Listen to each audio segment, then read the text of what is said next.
An alien princess captured a human warrior, not knowing he'd change her empire forever. The chains were still warm from the last prisoner they had locked inside them. I noticed that right away. I noticed the faint smell of something biological, not human, on the metal cuffs around my wrists. I noticed the faint hum inside the links, a soft vibration that told me an electromagnetic field was running through them. I noticed the height of the ceiling, 4 meters, maybe 4.5. I noticed the number of guards, 6 visible, 2 more whose bootsteps I could hear on the other side of the wall. I noticed all of this in the first 40 seconds of being conscious. They had no idea I was awake yet. I kept my eyes mostly closed and let them believe I was still knocked out from the stun blast. That was mistake number 1 they made with me. They assumed that because I was down, I was gone. Humans do not work that way. When we go down, we start counting. My name is Elias Cord, Sergeant, 7th Terran Expeditionary Force, 3rd Recon Division. I was 31 years old, I had served 9 years in active theater operations, and I had been captured 3 weeks ago during the Velkari annexation sweep of the outer colony moon Yarden 6. The Velkari were not new to the galaxy. They had been spreading across star systems for 8 centuries, absorbing worlds the way a fire absorbs dry wood, quickly, completely, and without asking permission. Their empire was the kind of structure that believed its own greatness so deeply that it had stopped questioning it entirely. When they found humanity, they looked at our single inhabited star system, our comparatively modest fleet, and our complete absence of psionic ability, and they put us in a category that roughly translated to low-priority acquisition. That was mistake number 2. I shifted my weight slightly on the metal floor, testing which muscles still responded normally. Everything hurt, but nothing was broken. The stun blast had done its job. I had been unconscious for what felt like at least 12 hours based on my thirst level, but my body was intact. I filed that away as a positive. I had been in worse positions. The ship moved beneath me with a deep, slow vibration. We were in transit, which meant I was aboard a vessel heading somewhere. Somewhere was better than nowhere. Somewhere meant options. Over the next 2 days, I let them believe I was adjusting slowly. I was quiet. I accepted the food they provided, a gray paste that tasted like nothing specific but kept a body running without complaint. I sat in the corner of my cell and appeared to stare at the wall. The guards stopped paying close attention by the end of the first day. What I was actually doing was learning. I had picked up fragments of Velkari during the 3 weeks before my capture, mostly from intercepted comm signals and the brief terrible moments when their soldiers had been close enough to hear. The language had a structure that reminded me somewhat of old formal Latin, heavy on case endings, very precise about hierarchy and social position. Every noun in Velkari carried a marker for the status of the object it described. Conquered species got 1 marker. Free citizens got another. Royalty got a 3rd. Their language had literally built inequality into its grammar. By the end of day 4, I was catching about 60% of what the guards said to each other. By day 6, I was at 80. I did not let them know this. I sat in my corner and memorized every word. On the 8th day, something changed. The ship docked somewhere. I heard the clamp systems engage, and then there were new voices in the corridor. Different voices, more careful footsteps. The guards outside my cell stood straighter. I could hear it in the small sounds, the adjustment of armor, the silence that falls when someone important enters a room. The door to my cell opened. She walked in with 2 guards flanking her and an aide behind her carrying a flat-screen device. She was tall for a Velkari. Most of them ran about my height, but she had a few centimeters on me, with the silver-gray skin tone and elongated facial structure that marked the high caste line.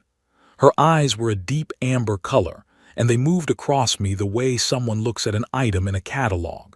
Assessing. Pricing. She said something to the aide without looking away from me. I caught it clearly. She said, "Is this genuinely all it does?" I was doing pull-ups.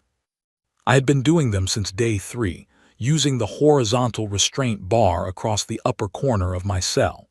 The chains on my wrists had enough slack for it if I positioned my arms carefully, and I had figured out the exact angle on day 2. I had been doing 3 sets of 20 every few hours. My shoulders ached, but my grip was stronger than when I came in. I dropped down from the bar and looked at her. She blinked. She had expected me to flinch or to shrink back or to do whatever the previous occupant of these chains had done when she entered. I stood up straight and met her eyes directly. In Valkyrie, with what I estimated was about 75% accuracy, I said, "You arrived on the 8th day. I have been expecting a status evaluation." The aide made a sound that was not quite a word. One of the guards moved a hand toward a weapon and then stopped. The princess, and I had already clocked her sigil markings as royal lineage, 3rd tier, went very still in the way that people go still when something does not match the information they were given. She recovered quickly. I noted that. She said, in slow and very precise Valkyrie as if speaking to someone learning to walk, "You speak our language." "Poorly," I said. "I have had 8 days, give me 8 more."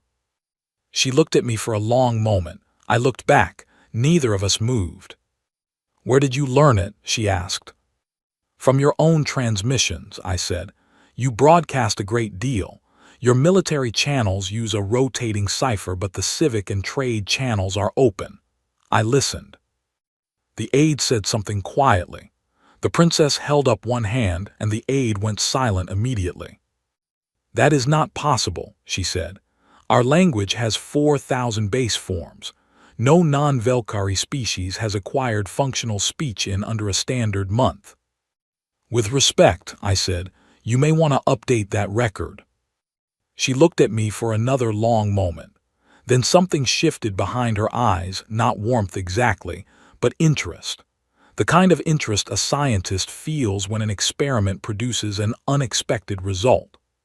She turned to the aide and said quickly now, not slowing for me, "Cancel the transfer to the processing facility. I want it brought to the palace as a research subject." The aide hesitated. The guards exchanged a look. One of them said carefully that the High Council had classified my species as a Category 3 acquisition, and that deviating from standard processing would require a formal. She talked over him without raising her voice. She did not need to raise her voice. She was the princess of the Valkyrie Empire, 3rd in the line of succession, and the guard understood immediately that the sentence he had started was finished. The transfer order was updated. I stood in my cell and processed what had just happened. She thought she was taking a curiosity back to the palace, a speaking animal, something to observe and perhaps to show off. She had made an assessment, and the assessment was wrong, and she did not know it was wrong, and I was not going to tell her. I was going to the palace. The palace meant infrastructure. It meant networks, archives, communication channels, other people from other species who had been brought there before me. It meant libraries. It meant proximity to power.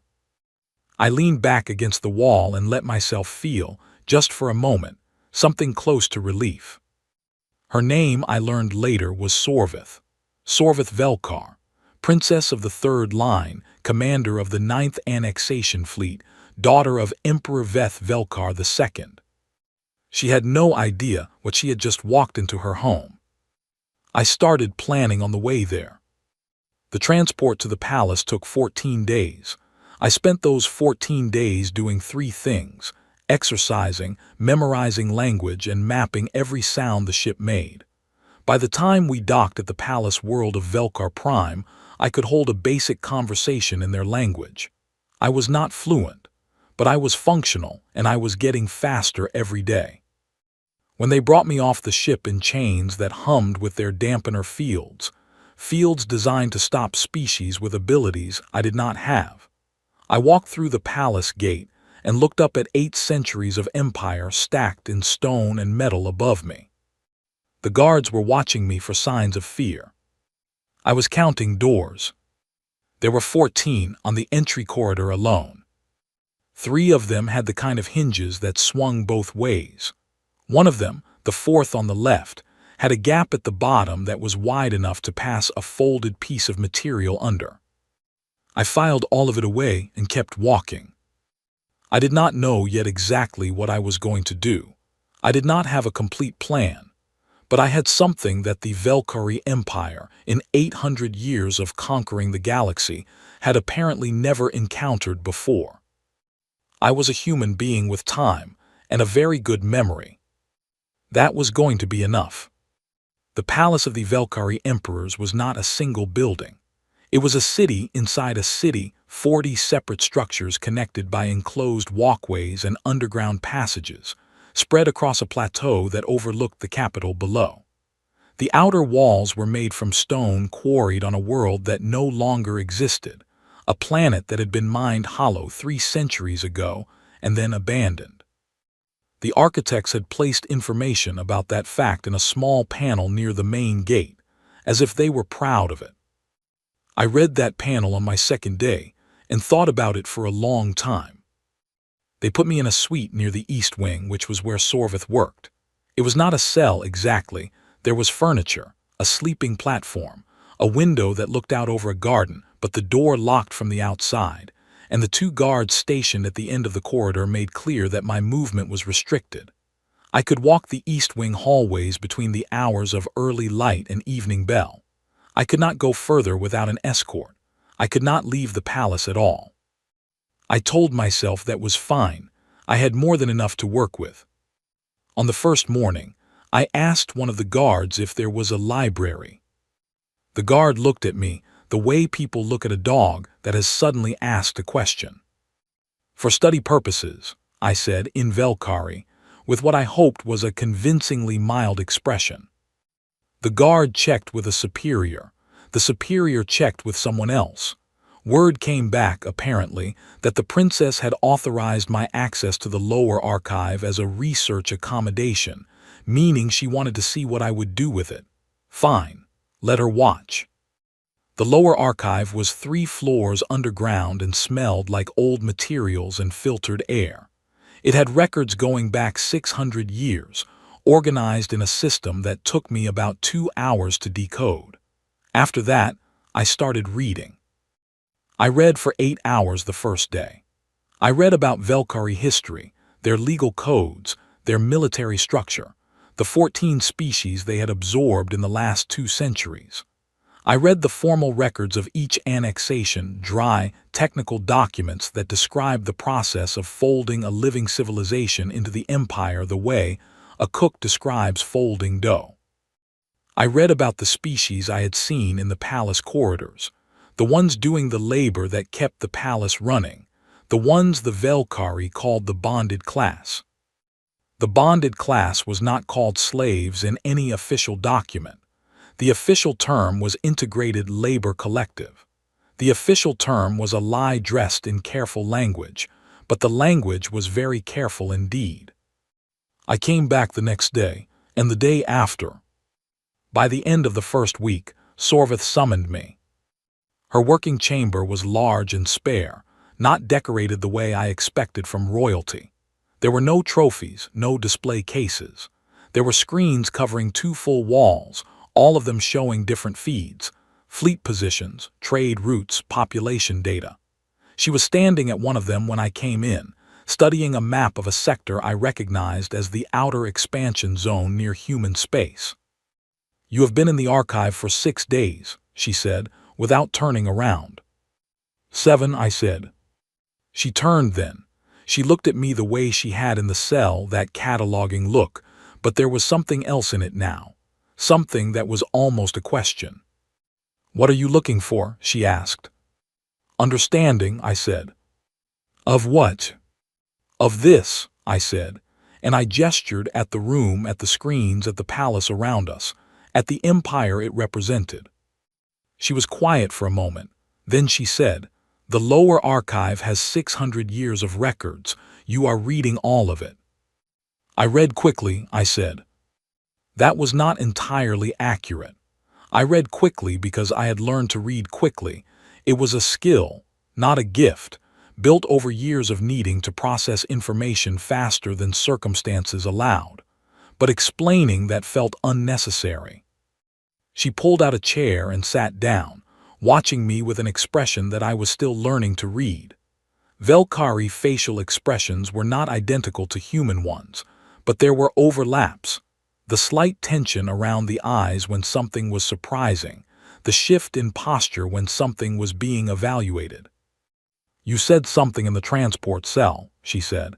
"You said you expected a status evaluation." "Yes." "How did you know to expect one?" "Because I would have done the same," I said. "You acquired something unusual. The next logical step is to assess it directly." She looked at me for a moment. "You speak of yourself as an object."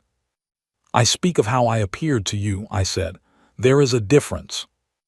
That landed somewhere. I could see it in the small pause before she spoke again. "The guards report that you have been speaking to the bonded staff," she said, "in their own languages." I had been, carefully, over many days. There was a Keth worker named Orvin who cleaned the East Wing corridors every morning. Orvin was from a species annexed 40 years ago, a quiet people with a complex language full of tonal variations. I had started with a simple greeting in Keth, a greeting I had found in the archive records, and Orvin had frozen in place as if someone had fired a signal flare in the hallway. He had not heard his own language spoken aloud. He later told me in over 2 years. "I have spoken to some of the staff," I told Sorvith carefully. "I find it useful for language practice." "They are not social companions," she said. "They are integrated labor." I chose my words very deliberately. "They work hard," I said. "I respect that." She blinked. The concept seemed to require processing. In Velkari society, the bonded class was infrastructure, present, functional, invisible. The idea of a high-status individual expressing respect toward them was not offensive, exactly, because it was so outside the existing framework that the framework did not have a category for it. "You find that meaningful," she said slowly, "expressing regard for workers." "Where I come from," I said, "it is considered basic courtesy." She looked at me for a long time after that. I waited. "Continue your archive work," she said at last. "I will arrange expanded access." I thanked her and left. On the way back to my suite, I passed Orvin in the corridor. He was working with a long-handled tool, cleaning a section of floor near a window. As I walked past, I stopped and said quietly in Keth, "Mourning is easier when it is shared." It was a Keth phrase for greeting a person you intended to work alongside. Orvin straightened very slowly. His eyes moved to the corridor entrance, checking for guards, and then back to me. He said in Keth, in barely a whisper, "Do you know what you just said?" "I believe so," I said. "Did I say it correctly?" Orvin stared at me. Then, after a moment, he said, "Almost perfectly." I smiled and kept walking. There were, by my count, at least 12 different species represented in the palace's bonded staff. 12 languages, 12 sets of customs, signals, traditions, and communication patterns. A network of people who spoke to each other constantly and whom the palace authorities had never once considered listening to, because why would you listen to infrastructure? I went back to the archive that afternoon and started pulling language records for all 12 species. I was going to need them. Over the next several weeks, a pattern developed. I spent mornings in the archive, reading and learning. I spent afternoons in the corridors and the service areas, talking to the staff. Not all at once, not in any way that looked organized, and not about anything that would draw attention. I helped a Durathi named Cell carry a set of heavy maintenance components to the upper storage, not because I was asked, but because Cell was struggling and I was passing, and it seemed like the obvious thing to do. I spent 20 minutes teaching an elderly Fena woman named Bara a better technique for sorting the archive retrieval system, which she used daily. I fixed a broken hinge on a supply room door that 3 different workers had to fight with every morning, using nothing but a wedge piece of scrap material, and an understanding of basic leverage. Small things, tiny things. Except they were not tiny to the people they helped. And then something happened that I did not plan for. Sorvith began attending her own dinners differently. Specifically, she began attending them with me present, not at the table, but standing to the side in the position usually occupied by a senior aide. She told her court that I was a study subject being observed for behavioral data. The court accepted this explanation because it fit neatly into the existing framework of how the Empire thought about conquered species. The nobility talked freely. They talked about fleet movements. They talked about which sector governors were loyal and which ones were positioning for advantage. They talked about species populations in outer systems, which ones were reducing, which ones were being considered for further consolidation. They used the language of administration for things that were not administrative. They spoke of living beings the way someone speaks of inventory. I stood and listened, and said nothing and memorized everything. After the third dinner, Sorvith dismissed her attendants and turned to me in the empty hall. "You heard all of that," she said. "Yes," I said. "What did you think of it?" I looked at her carefully. This was a test, not a malicious one, I thought, but a genuine one. She was trying to understand how I processed what I heard. She was curious in the way that someone is curious about an unfamiliar instrument.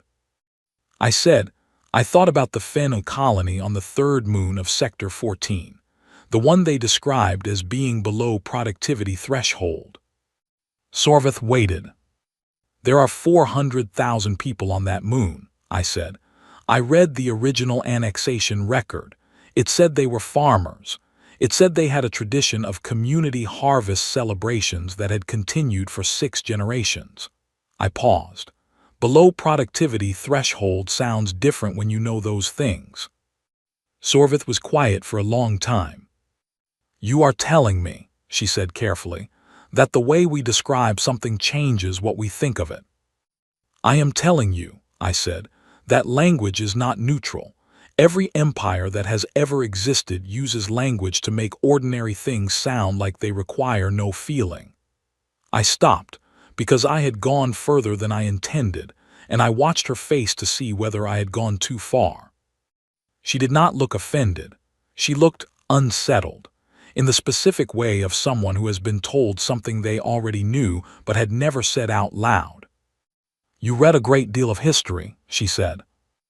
"All of it I could find," I said. "Human history as well." "Especially that," I said. "My species has made every mistake it is possible to make, some of them several times.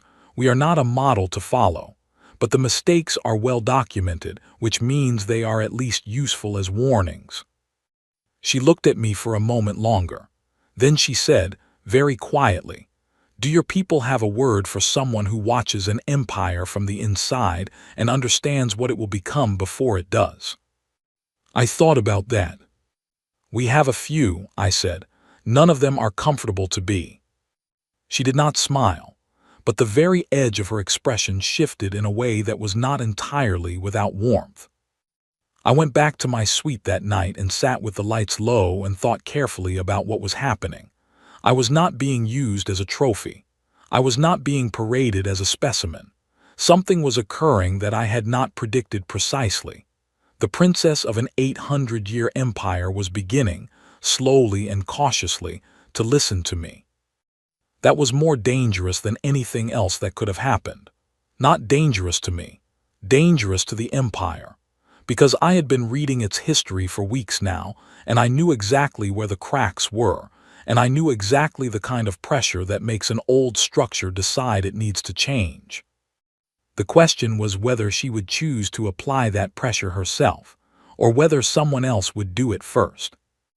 I pulled out a scrap of archive paper, one of dozens I had been given for note-taking, and began writing. Not in English, not in Velkari. In a compressed notation system I had developed myself over the past 3 weeks, a personal cipher that drew from 4 different languages simultaneously, each one obscuring the others. I wrote down everything I had heard at dinner. Then I started writing down names. People in the palace who had, over the past weeks, done small things that told me something about who they were. Orvin, who had spent 2 years without hearing his language spoken. Sel, who carried heavy loads without complaint and had the careful eyes of someone who had been paying attention for a long time. Bara, who had thanked me for the archive tip in a way that suggested she had not been thanked for anything in years. People who were waiting, without knowing they were waiting, for something to change. I was not a revolutionary. I want to be clear about that.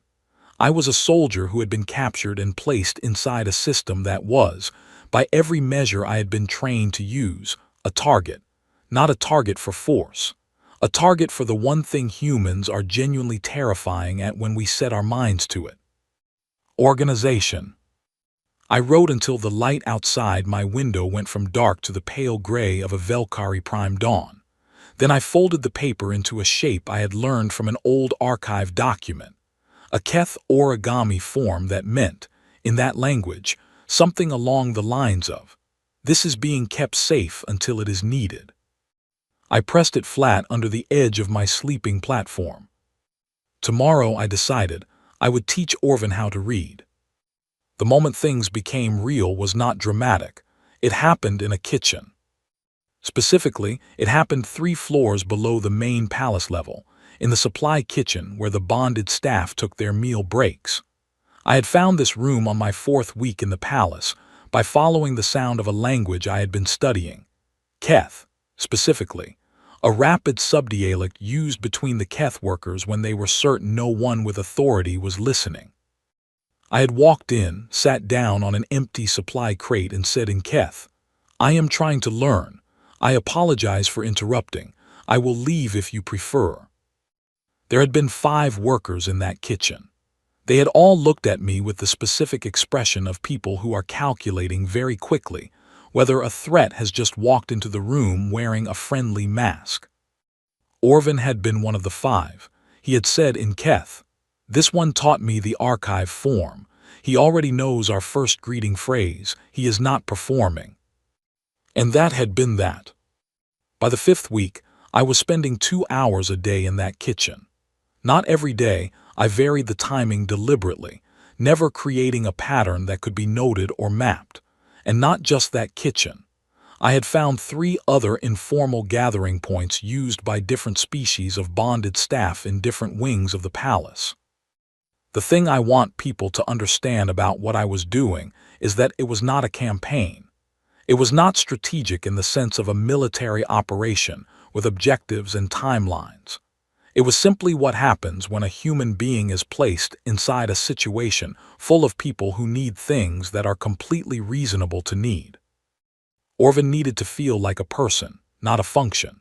Sel needed someone to notice that he was carrying too much without complaining.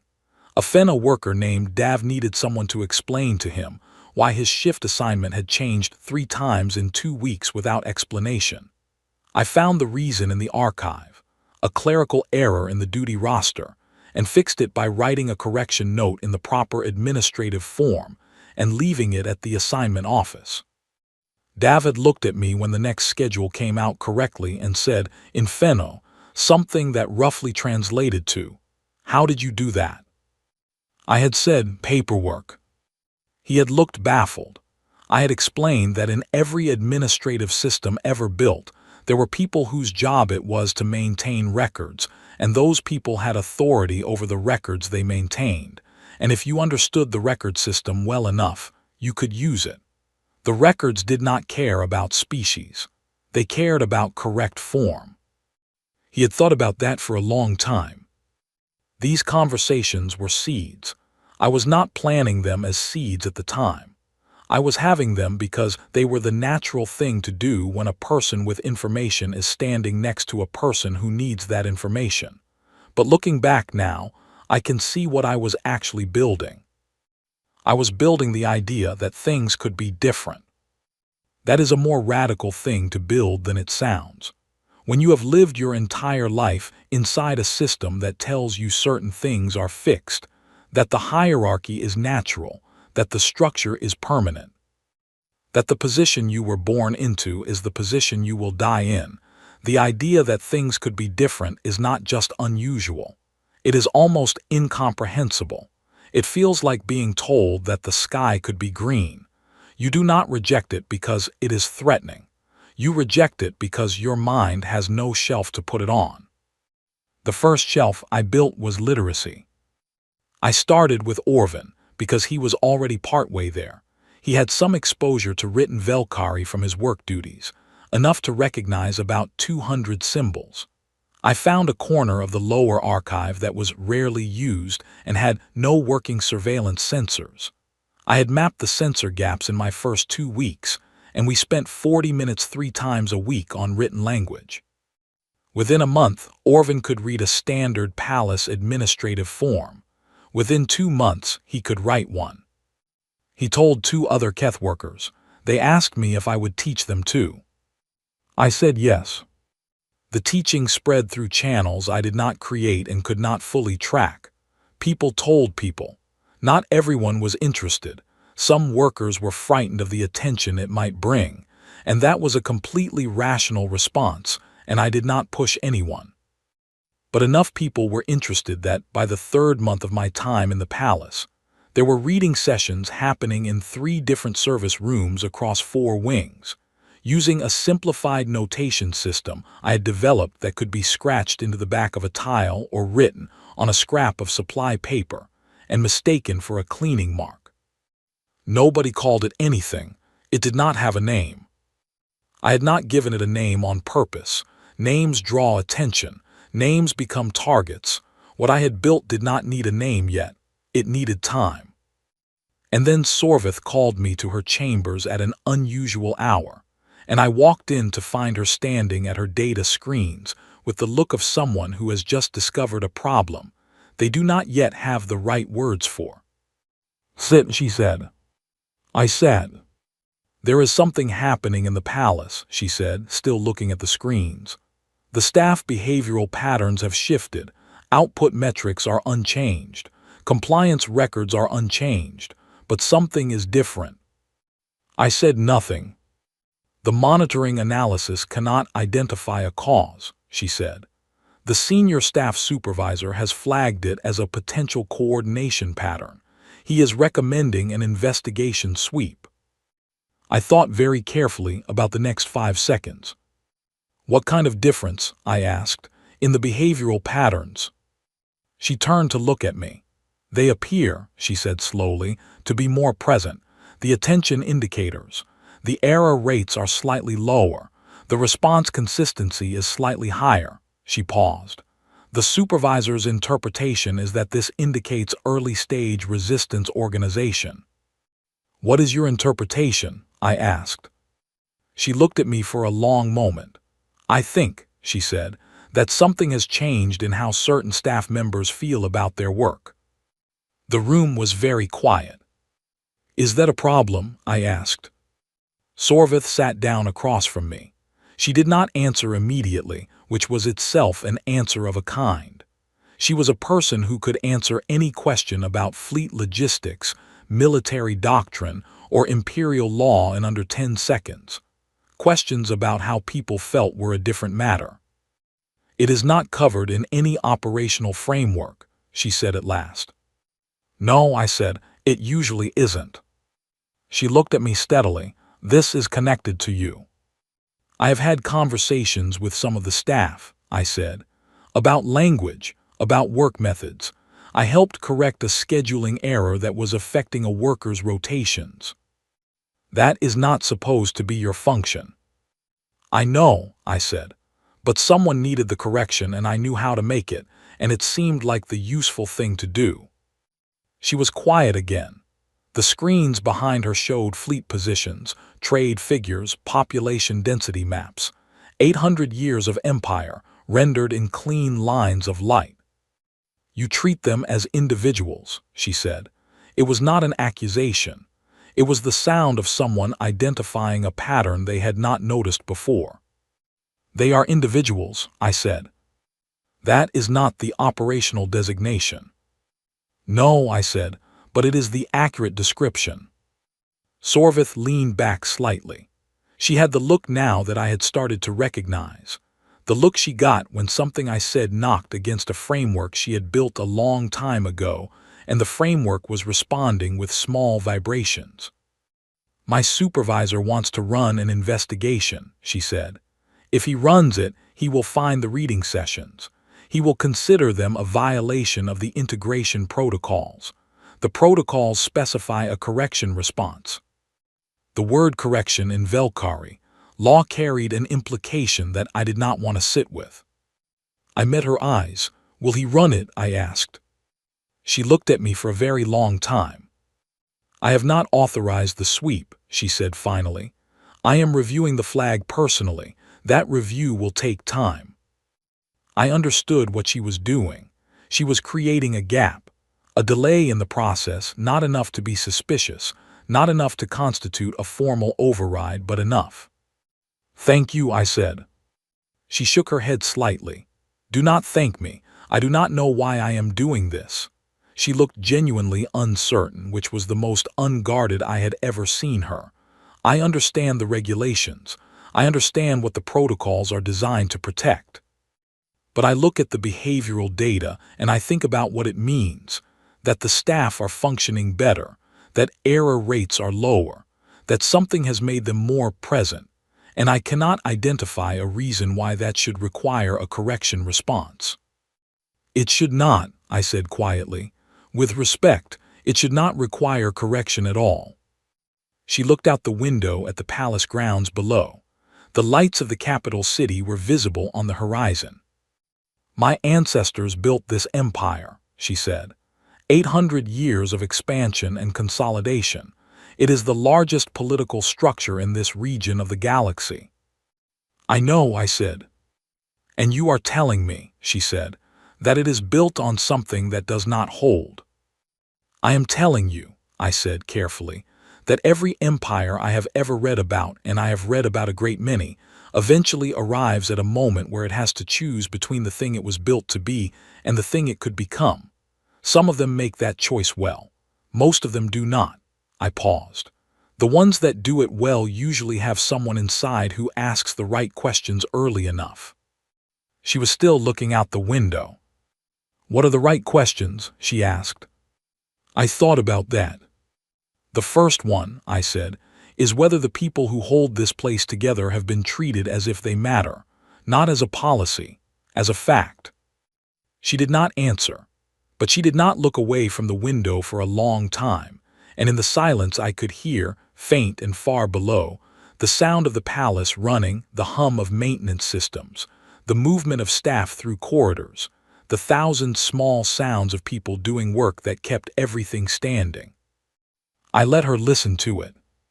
2 weeks later, the senior supervisor's investigation request was formally declined by the princess's office. The reason given in the administrative record was insufficient threshold for review initiation. That same week, Sorvith requested a private briefing from me on what she called human historical models of organizational change. I brought notes.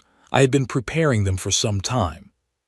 The sessions we had after that were different from any conversation I had expected to have in this place. She was not a student, and I was not a teacher. She was one of the most analytically capable people I had ever encountered, and once she decided to engage with a subject, she engaged with it completely. We talked about the difference between structural reform and surface reform, about what happens when a system changes its language without changing its behavior, about the history of movements that succeeded and movements that failed and the specific, often small reasons for the difference. She pushed back on everything I said. She asked questions I did not have clean answers to. She found holes in my historical examples and demanded I account for them. I had never enjoyed a conversation more in my life. But underneath all of it, moving quietly through the palace below us, the reading sessions continued.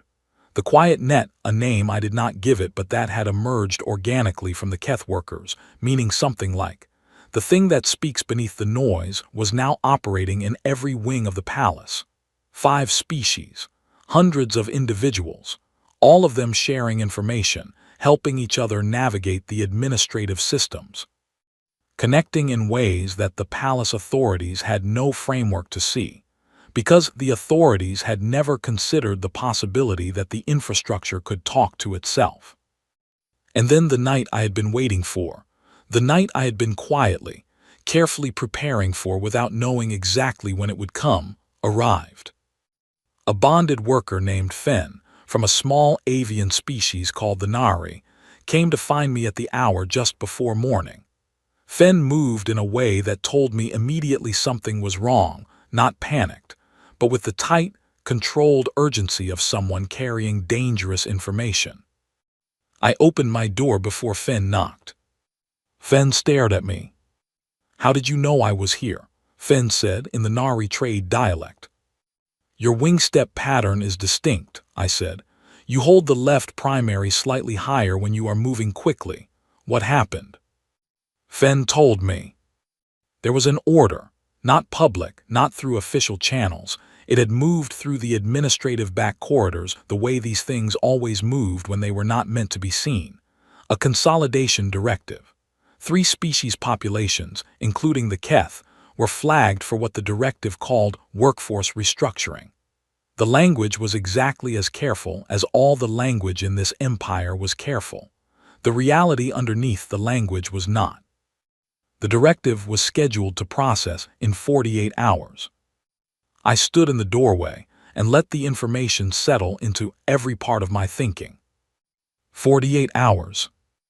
I went through everything I knew about the palace's administrative flow. I went through what I knew about Sorvith's authority and its limits, about the factions in the High Council, about the specific officials who would be touching this directive over the next 2 days, and what their patterns were. Then I went to Sorvith's chambers. It was the middle of the night. The guards outside her door moved to stop me. I told them, in Velkari, in the precise formal register that I had been studying for months, that I had time-critical information for the princess pertaining to a directive currently in administrative transit, and that every hour of delay in this notification would narrow the available response window. The guards looked at each other. They opened the door.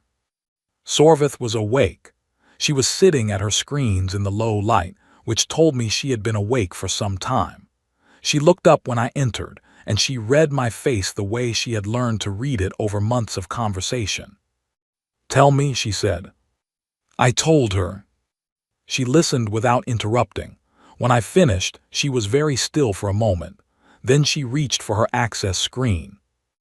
"This directive did not come through my review chain," she said, and her voice had gone to the flat, precise tone I recognized as the voice she used when she was controlling something she was feeling very strongly. "No," I said. "It was routed through the secondary council channel. It would not have reached your desk for another 36 hours. She looked at me. "How do you know the council routing structure?" "I read the administrative protocol archive in the 2nd month," I said. "All of it." She looked at me for one more moment. Then she turned back to the screen and started pulling access files. She worked for 4 hours straight. I stayed because she occasionally needed information that I had memorized, and she had not specific archive references, historical precedent codes, the exact numerical designation of an administrative clause that would give her formal grounds to pull the directive for review. At the first light of morning, the directive was suspended. Not canceled. She did not have the unilateral authority to cancel it, but suspended, pending a formal review that she personally controlled, with a stated review window of 90 days. 90 days was enough, more than enough. She sat back from the screen when it was done, and closed her eyes for a moment. "You knew this was coming," she said, "before tonight." "I knew something like this was possible," I said. "I had been watching the patterns." "How long have you been watching the patterns?" "Since the 1st week," I said. She opened her eyes and looked at me. "Who told you tonight?" I thought about Finn, about Orvin, about Sel and Dav and Bara and all the others. "Someone who trusted that I would do something useful with the information," I said. She absorbed that. You have built a network in this palace, she said, not an accusation, a statement of understanding. I have built a number of friendships, I said. She looked at me steadily. Elia's. It was the first time she had used my name, not the human, not the study subject, not any of the administrative designations that had been attached to me in various documents. My name. Yes, I said. What are you trying to do? She asked. Not in the small sense, in the full sense. I thought about it honestly. I am trying, I said, to make a case. Not with force, not with argument, with demonstration. I want to show everyone here that the people who run this palace, who maintain it, who keep everything in it functioning are not infrastructure. They are people. And when they are treated as people, they function better, they are more present, they make fewer errors, and the whole structure around them becomes stronger. I paused. I want to show you that an empire built on that understanding is more stable than one built on the current model. Not because it is morally preferable, though I believe it is, but because it is structurally superior. The room was quiet. That, Sorvith said slowly, is not an argument I have heard before. I know, I said. I have been planning how to make it for some time. She looked at me for a long moment. You could have left, she said. The network you built, the people you have, the knowledge of this palace's systems, you could have used all of it to find a way out. Yes, I said. Why didn't you? I thought about that honestly. Because leaving does not fix anything, I said. I go home, the directive still processes. The network quietly disappears. In 20 years, nothing is different. I met her eyes. I am not interested in escaping. I am interested in the harder thing. She held my gaze. That, she said, might be the most dangerous thing you have ever said to me. Probably, I said. She was quiet for a moment. Then she said, I need to think. She looked at the suspended directive on her screen and then back at me. Come back tomorrow evening. Bring your notes. I stood and moved to the door. Elia's, she said behind me. I stopped. You said every empire reaches a moment where it chooses, she said. You said most of them do not choose well. Yes, I said. What makes the difference? I thought about every history I had read, about every civilization that had faced this moment and what they had done with it. Someone inside who is willing to do the difficult thing, I said, when the easy thing is still available. I left her with that. Behind me, through the palace walls, the quiet net was still running. People were still teaching each other, still helping each other navigate the systems, still becoming more present, more capable, more themselves. The empire was still standing. But it was standing on ground that was slowly, quietly, inexorably becoming different ground. And tomorrow evening, I was going to bring my notes. The first time I stood inside the Imperial Senate chamber, I counted 144 senators in the main floor seats. I counted them because that is what I do. I was standing to Sorvith's left, 3 steps behind her, in the position formally designated for a senior advisory aide. The title she had given me in the administrative record was Cultural Analysis Consultant, Acquired Species Division. It was a title that meant exactly nothing, which was why it had been approved without significant resistance. The High Council had looked at it, seen a category they already had a framework for. The Empire occasionally kept specimens of conquered species in palace rolls for study purposes, and filed it accordingly. None of them suspected what I was actually doing in that room. I was reading them. Not in any mystical sense. I was watching their physical positioning, their eye movements, their small gestures. I was listening to the language they used and noting which words they chose and which ones they avoided. I was mapping the alliances in that room by tracking who sat near whom, who made eye contact across the floor when a particular motion was raised, who looked at Sorvith when she spoke and who conspicuously did not. By the end of the first session, I had a rough map of 4 distinct factions within the Senate. By the end of the third session, I had their priorities and their pressure points. I wrote all of it into my notation system that night, and then I sat with Sorvith for 2 hours and walked her through everything I had observed. She looked at the notes with the expression she always had when I produced something she had not expected, a kind of controlled astonishment that she covered quickly. "This is accurate," she said. "This aligns with intelligence assessments I have access to that took 6 months to compile." "You watched the same room," I said. "You had the same information. You were just looking at the policy, not the people." She was quiet for a moment. "How do you know where to look?" "Practice," I said, "and a species' history of needing to understand rooms quickly." I paused. Humans spent a very long time being physically smaller than most of the things that wanted to hurt them. Reading an environment fast became important. She looked at that for a moment with something that was almost a smile. The reform platform I had been drafting for the past 2 months was ready. It was 70 pages of precisely constructed argument, drawing on 600 years of Velkari legal precedent that I had found in the archive. Precedents the current Senate had largely forgotten because they were inconvenient. Every proposal was framed not as a radical departure, but as a return to original legal principles, a restoration of protections that had eroded through a series of small procedural decisions made over 3 centuries. I had found those decisions in the archive. I had traced every one of them. I had created a legal map that showed, step by step, exactly how the current integrated labor system had developed not from any founding principle of the empire, but from a series of administrative shortcuts taken during expansion periods. It was not a new empire I was proposing. It was a more accurate version of the old one. That was the key. I had learned this from human history, specifically from the long record of reform efforts that had succeeded versus those that had failed. The ones that failed usually came in from the outside and said, "Your whole system is wrong and needs to be replaced." The ones that succeeded usually came from the inside and said, "Your system has drifted from its own stated values, and here is how to bring it back." The second approach is harder to reject. You cannot accuse it of being an attack when it is using your own language, citing your own foundational documents, appealing to your own stated principles.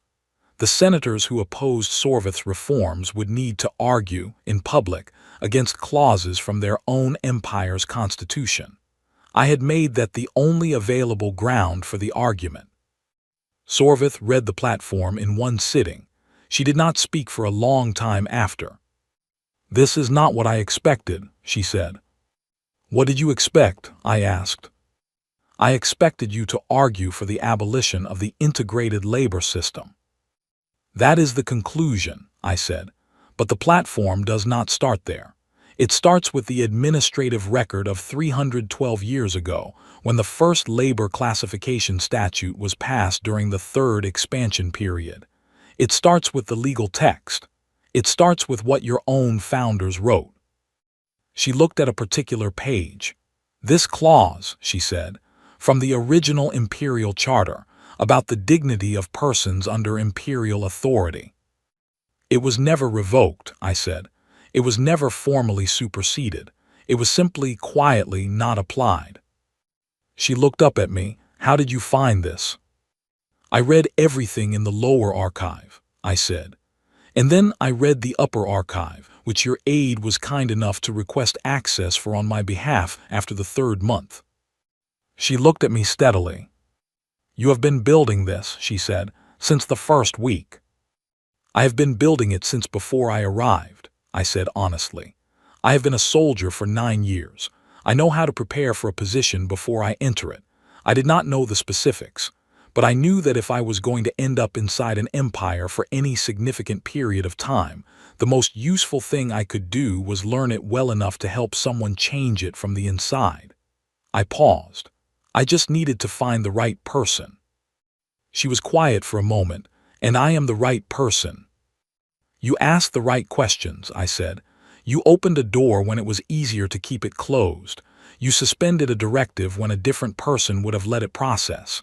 You have done these things before you had a complete plan, which is the harder way to do it. I met her eyes. Yes, you are the right person. Then the High Council moved. I had been expecting it. I had mapped the faction timelines carefully, and I knew that the reform platform circulation, Sorvith had shared it with 12 trusted senators, would reach the council within 10 days of its distribution. It reached them in 8. The emergency session notice arrived at Sorvith's office on a standard morning.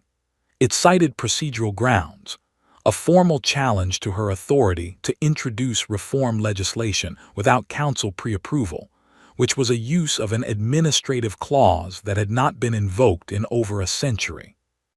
Sorvith read the notice. She set it down. She looked at me.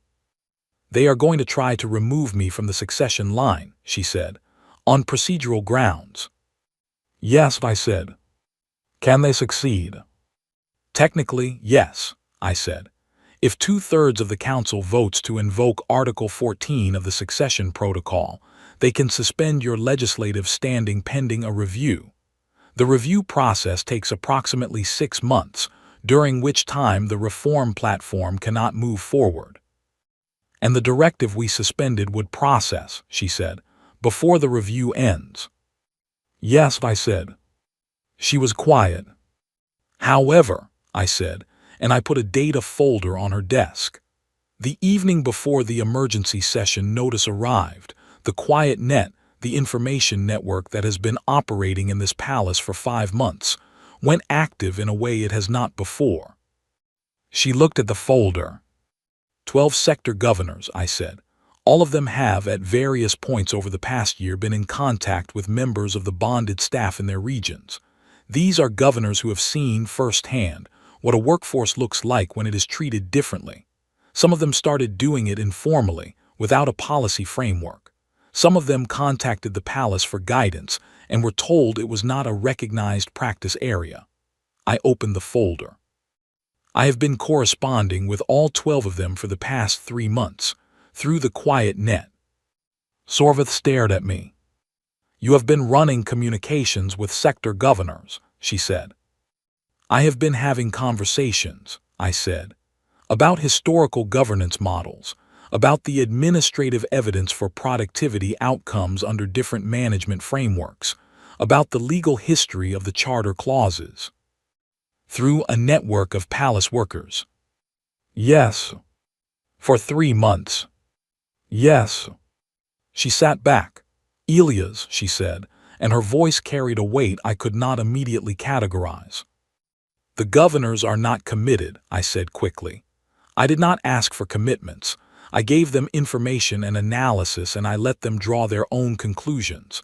But 12 of them are attending the emergency session tomorrow, in person, which is unusual, and when you stand to speak tomorrow, you will not be standing alone.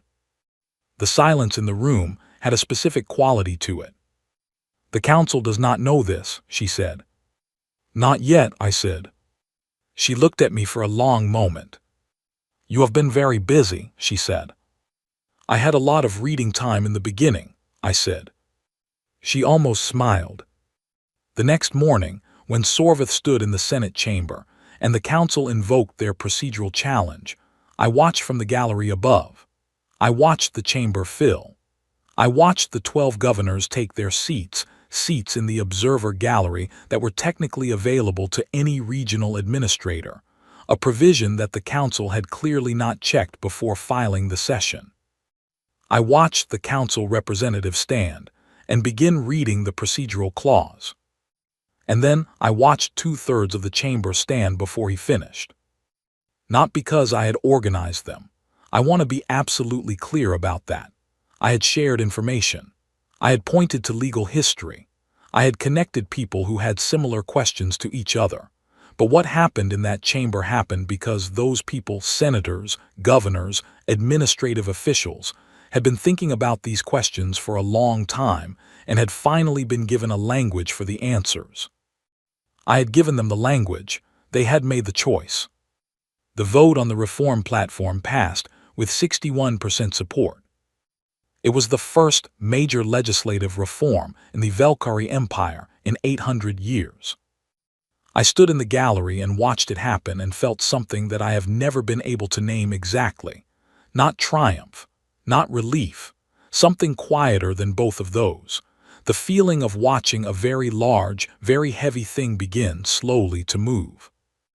The old senator on the floor who looked up at me, I saw the look from across the chamber, and it stayed with me. I did not know what it meant. Possibly it meant hatred. Possibly it meant something harder to name than hatred, the recognition, in an old person who has lived for a long time inside a system they built, that the system is changing and they cannot stop it, and they are not certain they should try. I looked back at him. I nodded once. He looked away. Below me, the Senate chamber was already beginning the procedural work of implementing what it had just voted for. The procedural work of changing an empire was, as always, mostly paperwork. I found that appropriate.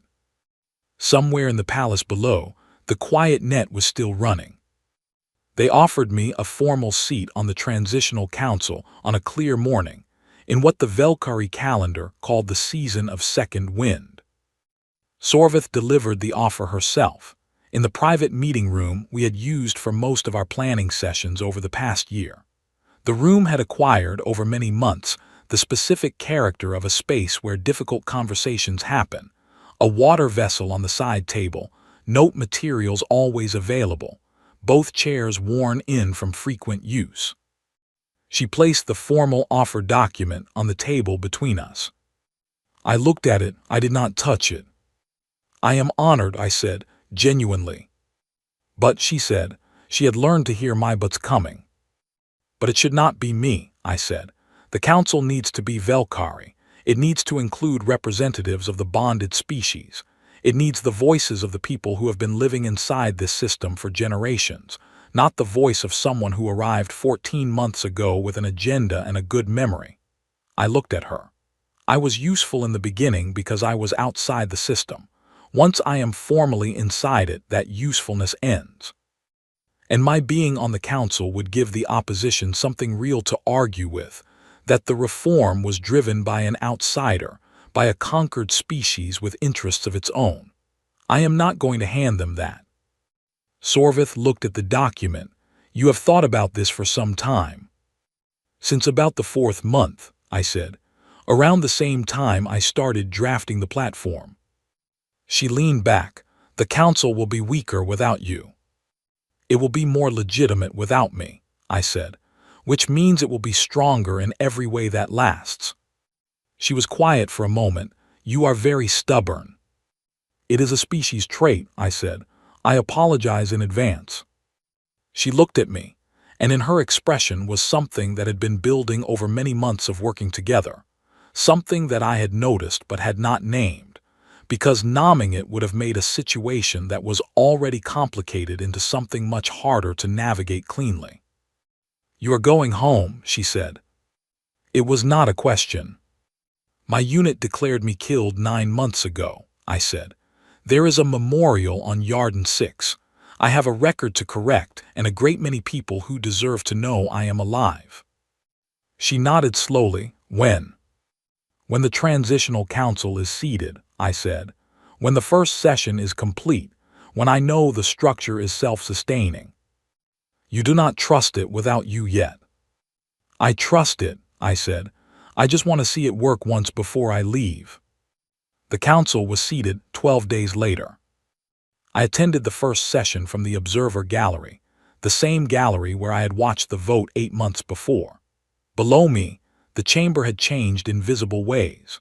The bonded species representatives, 12 of them, drawn from the 6 largest populations, elected through a process that I had helped design based on 4 different historical models from Earth and 2 from the Valkyrie's own ancient records, sat in seats that had previously been reserved for senior military liaisons. They sat with the careful attention of people who are doing something for the first time and intend to do it well. Orvin was among them. He was the Keth representative. He was wearing the formal attire of a council member, the deep blue material of the Valkyrie civic tradition, and he was looking at the platform in front of him with an expression that I recognized because I had seen it before, in a different context. The expression of someone who has just understood that what they thought was a ceiling is actually a floor. I had taught him to read in a quiet corner of the lower archive, scratching symbols onto scrap paper, checking over his shoulder for guards. Now he was sitting in the Imperial Senate as a legislative representative of his people. I looked at him from the gallery for a long time. After the session, I found him in the corridor outside. He looked at me, and then did something I did not expect. He bowed, slowly and deliberately in the human style. He had learned it from me months ago, when we had spent an afternoon talking about how different species expressed respect. I bowed back in the Keth style, the one he had taught me. He laughed. It was the first time I had heard him laugh.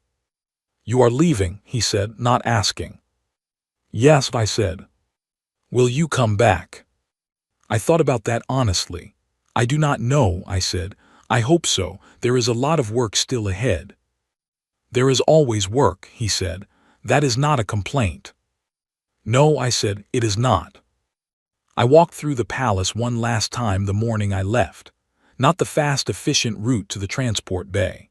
The long way through the archive corridors, through the East Wing, through the service kitchens.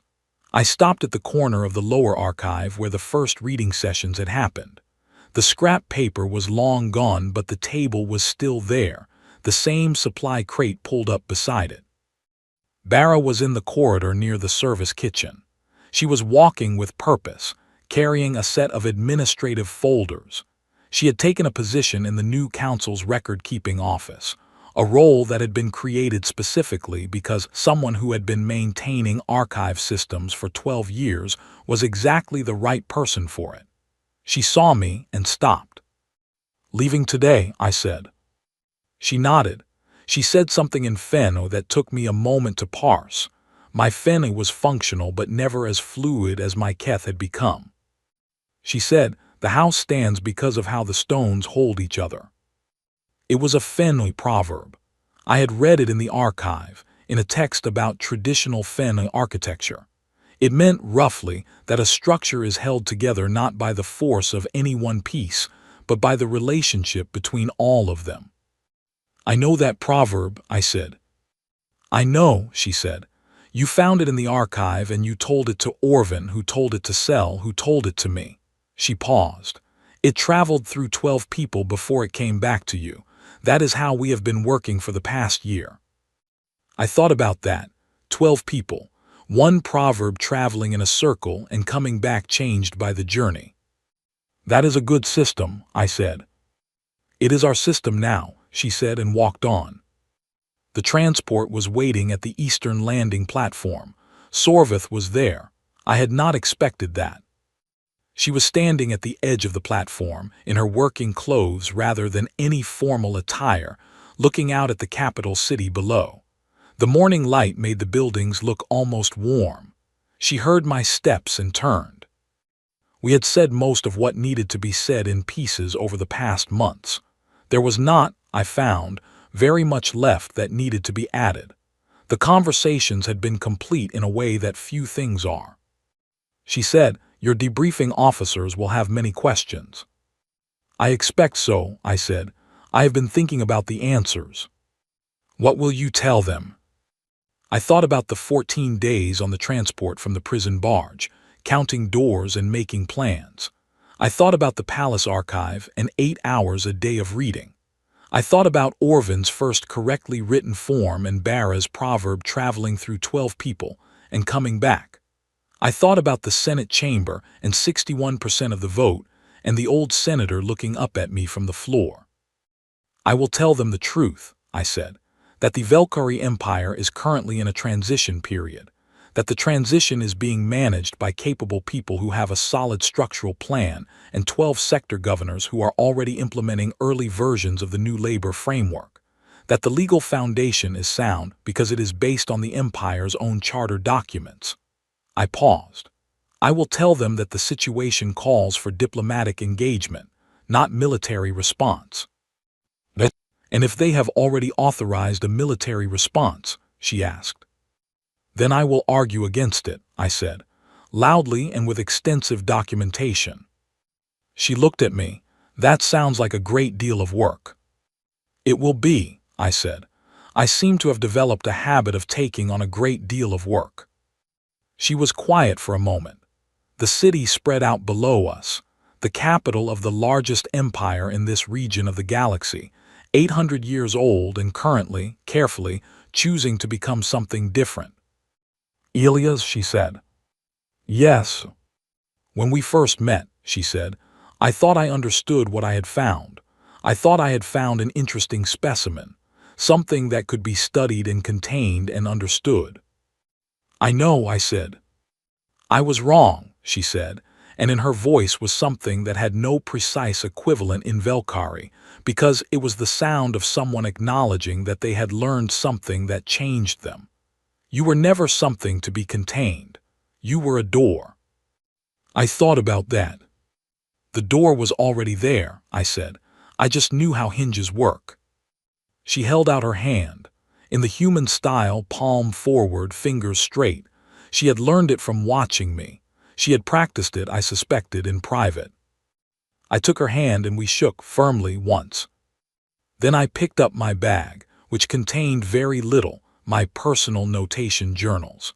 A copy of 6 archived documents I had been given formal permission to take, and a small piece of tile with a cleaning mark symbol that Orvin had given me the night before, and I walked to the transport. The pilot was a young Velkari officer who had been assigned the route as a fairly routine transport job. He looked at me the way people look at something they cannot categorize, not threatening, not familiar, just outside the available framework. Ready? He asked. Yes, I said. The ship lifted off the platform. I watched through the viewport as the palace shrank below us, then the capital city, then the whole of Velkar Prime, a planet, a seat of empire, a place I had entered in chains and was leaving under my own terms. In the distance, the star the Velkari called the Eternal Light caught the edge of the ship's wing and threw a long beam across the viewport. I looked at it for a moment. Then I opened my notation journal and started writing the summary I would need when I arrived home. There was a great deal to cover. I started from the beginning, from the prison barge, from the chains that were still warm, from the first 40 seconds of paying attention. I wrote for most of the journey. At the top of the first page, in clear plain English, I wrote 4 words that I knew would generate a great many follow-up questions, and that I was completely prepared to answer. First contact, outcome favorable. The stars moved past the viewport in long, quiet lines. I wrote everything down. Every empire that has ever stood was built by people who believed the standing was permanent. Permanence is the story every power tells itself, because the alternative, that everything is temporary, that everything changes, that even the oldest structures answer eventually to the choices of the people inside them, is a more difficult story to live inside. It requires something that large systems rarely cultivate, the willingness to look at what you have built and ask whether it matches what you said you believed. I am a soldier. I have been a soldier for 9 years. I know how to secure a position, hold a line, identify a threat, and respond with precision. Those skills were useful in ways I did not expect in the palace of Velkar Prime. But the skill that mattered most, the one that I did not train for, the one that came from something older than military service, was simpler than any of that. I walked into a room full of people who had been told they did not matter, and I disagreed with that, and I said so with my behavior before I said so with any words. That is not a military tactic. That is not a strategy. That is just what you do when you are paying attention. Humans have been paying attention to rooms full of people since before we had words for it.